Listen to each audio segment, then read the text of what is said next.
Let's continue now with Democratic Congressman Peter DeFazio of Oregon. He is the chairman of the House Transportation and Infrastructure Committee. His district is in Southwest Oregon, including Eugene. Congressman DeFazio, good evening. Joshua, thanks for having me on. So what about that in terms of moving it through Congress? We know that Republicans have said that they are not okay with raising taxes to pay for this.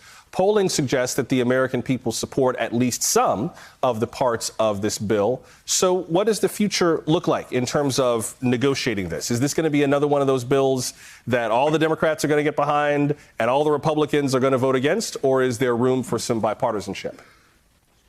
Well, let's not dwell on how it's paid for.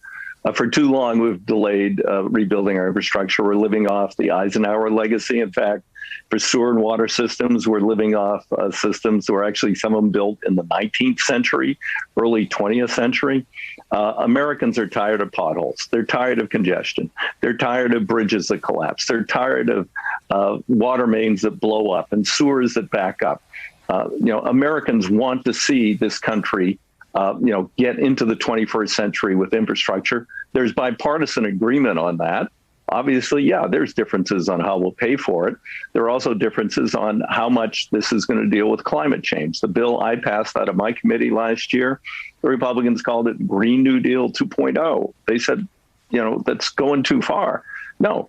Transportation is the largest single contributor to carbon pollution in the United States of America. So the good news is we can rebuild it. Give ourselves a 21st century system, resilient to climate change and severe weather events, sea level rise, and we can also deal with fossil fuel pollution and help people with their daily lives in terms of their commutes and help American business be more competitive in the world. This is not just once in a generation.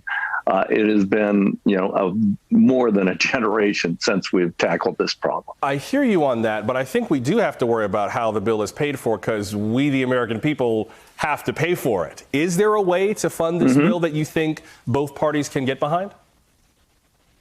Well, look, there wasn't a single Democrat who supported the Trump tax cuts pushed through with reconciliation. And that's the president's starting proposal is let's rescind some of those tax cuts, which benefited the largest corporations in the world. 55 largest corporations in America didn't pay a penny in federal taxes last year. Hey, anybody who works in this country pays taxes with $1 through FICA. That's not right. So he's talking about things that Democrats support. There can be some room for compromise here. Traditionally, we've paid for infrastructure with user fees. There's ways to finance this with bonds and potentially with user fees, but that's all got to be worked out. But let's just focus on what needs to be done to bring this country to the 21st century on infrastructure first. That's my job. I don't get to do the financing. That's Ways and Means Committee. That's finance. That's above my pay grade. I've got ideas, but I'm not going to be the one who gets to determine that. One of the other big elements of this plan is the push to advance racial equity through an infrastructure plan. What are some of the ways that you think that might be achieved? Oh, that's a fabulous element of his plan. I put that policy in my plan last time. We divided many communities, particularly communities of color, with the interstate system. And a lot of that stuff is aging out. So it's a unique opportunity to say, well, wait a minute, that Skyway, it's got to go. So let's rejoin that community and find an alternative to move that traffic. The president mentioned one in Louisiana, a great example. And those are scattered all around the country. We're also talking about racial equity in terms of opportunities for employment with these jobs. These are going to be great jobs, Davis-Bacon wages, family wage jobs with benefits. And we want to bring in the minority community who's been left out so far and so long on these job opportunities. And there's going to be a big component of the bill that does that with worker training, retraining.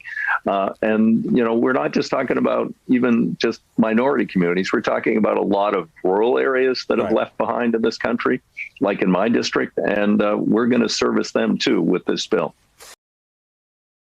Hey, thanks for watching our YouTube channel. You should know that you can follow today's top stories and breaking news and catch up on your favorite MSNBC shows all in one place. Download the NBC News app today.